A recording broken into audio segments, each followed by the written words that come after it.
This is a very complicated scene because it introduces about 4 or 5 different philosophical issues, all within the space of 5 minutes.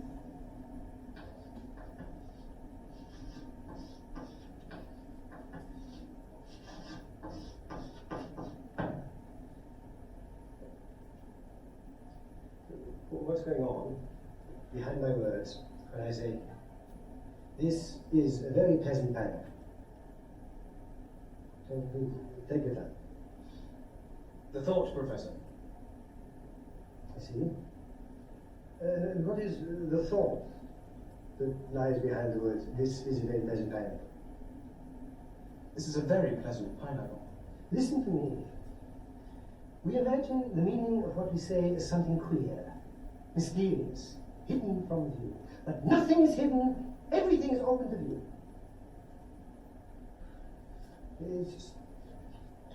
It's just philosophers who muddy the waters. Professor Wittgenstein, you can't know this pain. This is the private pain argument. Are you sure you know it? You don't doubt you had a pain just then? How could I? But if we can't speak of doubt here, we can't speak of knowledge either. I don't follow. It makes no sense to speak of knowing something in a context where we could not possibly doubt it. Therefore, to say, I know I am in pain is entirely senseless. When you want to know the meaning of a word, don't look inside yourself. Look at the uses of the word in our way of life. Look at how we behave. Which is pragmatism. Are you saying there are no philosophical problems? There are linguistic, mathematical, ethical, logistic, and religious problems, but there are no genuine philosophical problems. You're trivializing philosophy. Philosophy is just a byproduct of misunderstanding language. Why don't you realize that? Visiting Fairbanks? The Westmark Fairbanks Hotel is the perfect place to stay, whether for business or leisure. Enjoy our convenient downtown location, friendly service, and a host of amenities, including complimentary hot breakfast, fitness center, free wine. I have no clue how to get out of that. That's my favorite philosopher you've shown us so far. Oh, Wittgenstein?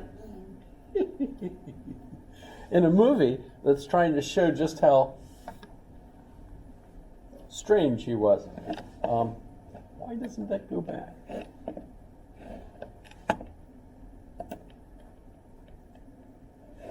That's very strange. Oh, let's get out of there then. Okay. So,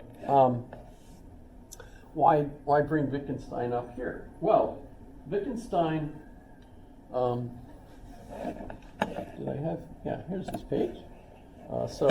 So notice 1889. He was born in Vienna. His father was the richest man in the world at the time, or just about, in any case. That was because he was the head of lots of industries, all of which produced war products, things that you could use to blow up people and things. And they sold them to both sides, so of course they ended up making money off of everybody that wanted to go to war, etc. And Wittgenstein was the youngest son of the family, and the father wanted him to study engineering and eventually then become the head of perhaps part of the industry. In any case, as he was studying things, kind of an interesting picture, by the way.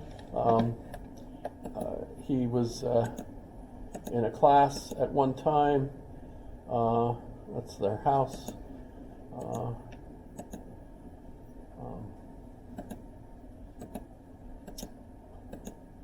There he is. So in this school picture, where he went to basically grammar school, notice that you had not only him, but you also have Adolf Hitler up on the top row there. So that's just kind of interesting, I suppose. Let's get back to the article though. But so he ends up going on to study ballooning, flying in England as an engineer, and in fact ends up exploring beyond ballooning. He also ended up working with creating airplanes. And this is at a time when the airplanes are basically really light, flimsy things to try to keep them light enough to get up into the air. And the interesting thing that he did was he created a jet engine, which was probably the first jet engine there was. And the only thing was, it was too powerful an engine to be mounted on any of the planes available at the time. It would have ripped right off of them had that happened. But while he was doing all of this, he also became familiar with Bertrand Russell's work and the issue that Bertrand Russell was working on regarding the analysis of language, and other people like Gottlob Frege working on the same topic. And so he decided to enter into the discussion about this and wrote something, and he came down to Oxford and found Bertrand Russell, and came up to Bertrand Russell, who's an earl and a professor, and he comes up to him and he says, "Here, read this, and if it's good, I'll become a philosopher. If it isn't, I'll be a pilot." And Russell did look at it and read it, and then contacted him and said, "Don't be a pilot." And I think, that could have meant this young man was too scary to be a pilot. Not necessarily that he ought to be a philosopher, but of course he took that to mean that he ought to be a philosopher. And so he started studying with Russell and ended up writing his first book, which is the Tractatus Logica Philosophicus, which in his mind answered all the problems that Bertrand Russell and his friends were having in working with their analytic philosophy.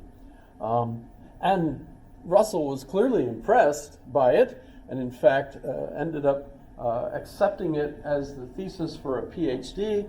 The only thing was the printers had no idea what the heck it was all about, so they insisted that if it was going to be published, Bertrand Russell had to write the preface to it. So Bertrand Russell did write the preface. It's online, so you could read it. And what was interesting was that Wittgenstein responded to Bertrand Russell's preface by saying he didn't understand what it was all about. But in any case, he becomes Dr. Wittgenstein thanks to this. But meanwhile, we also have World War I happening. Wittgenstein joins the Austrian army as an artillery soldier. He ends up being captured in Italy by the Italians, and so ended up in prison for a while. It was part of, during that time, that he wrote the Tractatus. But once the war was over, and he finished the Tractatus, and part of it was written in a odd place. If you go to Norway,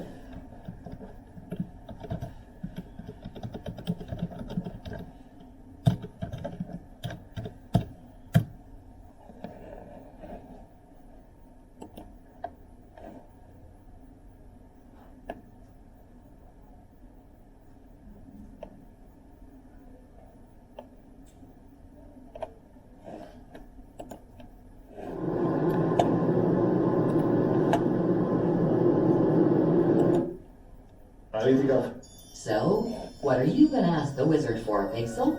Well, I'm not sure he's such Oh, Philosophy in a very fundamental way, almost as fundamental as children would just consider language. That was not So, the cat. what are you Oh, gonna ask the wizard for, Pixel? this is Well, getting worse, I'm you not know. sure he's such a. Oh, It used to be so neat. We could do whatever we wanted. Ah, The so cabin Wittgenstein built here, high above the fjord, measured just 7 by 8 meters. Today the wood structure is gone, and the stone foundation is being taken over by the surrounding nature.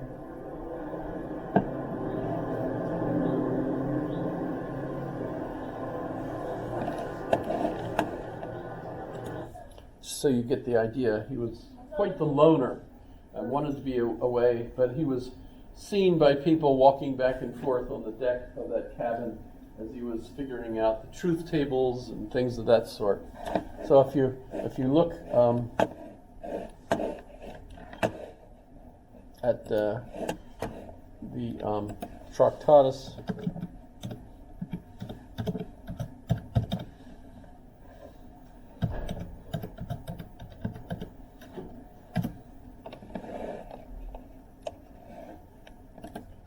you'll notice that there's actually only 7 statements.